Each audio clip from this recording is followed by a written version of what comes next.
Good morning. I'm coming to you today from my sewing room at my house, and Sally had requested that I show how to create a label using her Bernina machine. So I'm going to walk through the steps with you, and hopefully this will help some of you.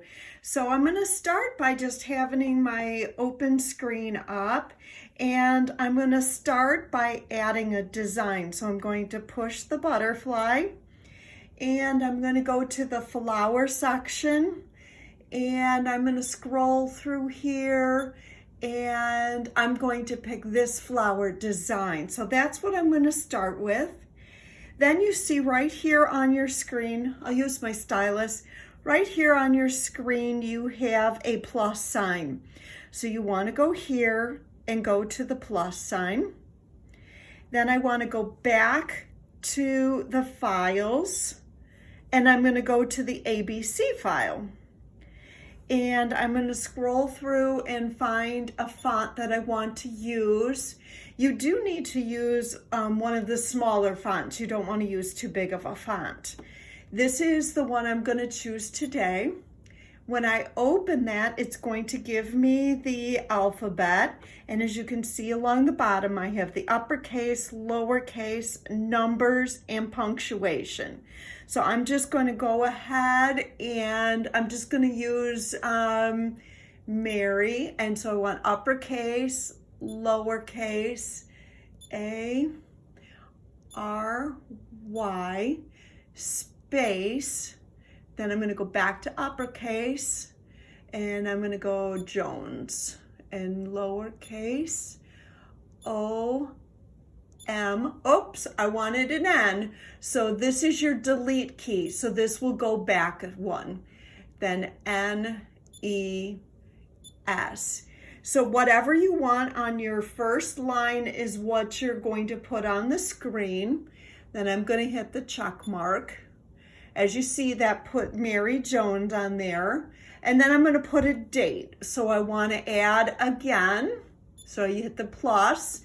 It comes back to that same font. I'm going to click on that same font. Then I'm going to go to the numbers, and I'm going to put in a number date. So let's go to 03-24 2020, and then I'm going to hit the check mark.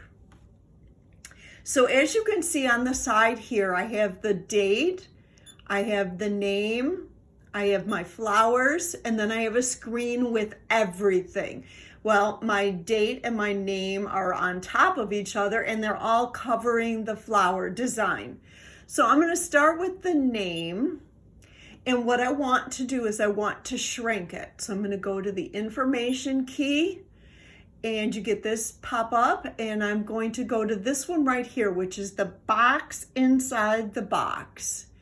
And I'm going to go to that. These two are linked together. Now your machine might have a different one, and you might be able to only do one at a time, but mine are linked together.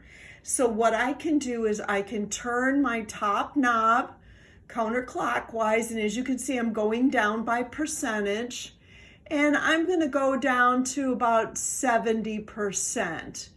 And then I'm going to be done with that one. Then I'm going to go back to the icon over here, the eye icon, because that gives me this pop-up menu again. And I'm going to do this one, which is my move key. Then what I can do is either turn the knobs to fine tune and move it, or I can actually just click it and drag it to where I want it to be. So I'm going to put it right there. Then I'm going to go to my flowers, and you really can't see the name, but I'm going to move that down. And then if I go on both, you'll see that the flowers are over there. Well, I want to move them so that this flower is above, just like that. So now you can see that that Mary Jones kind of fit right in there, and I'm going to put it right there. So Mary Jones is in there. Now we're going to go to the date, and I'm going to go to the information key. Whoops, information, and I'm going to go on this one again, which is the reduce in size.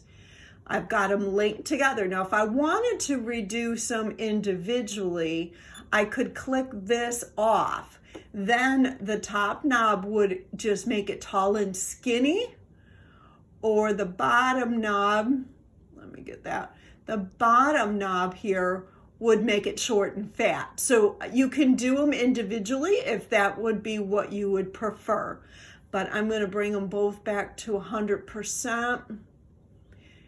And then I'm going to link it back together. Then I can reduce it so that it's proportionate. And I'm going to go a little bit smaller than my name that's on there. So I've got that on there, and now I need to move that. So I'm going to move it over to like right there. So now if I look at this, well, it's covering up one of the flowers. So I don't want to do that. So I'm going to take the Mary part. Well, oh, they're all together on the screen. So if I were to move them at this point, what would happen is it would move everything. So I want to go just to the Mary Jones, and I'm going to move that up a little bit. Then I'm going to go to the date, and I'm going to move that over here. Well, that's still covering. So what I'm going to do is unlink these again.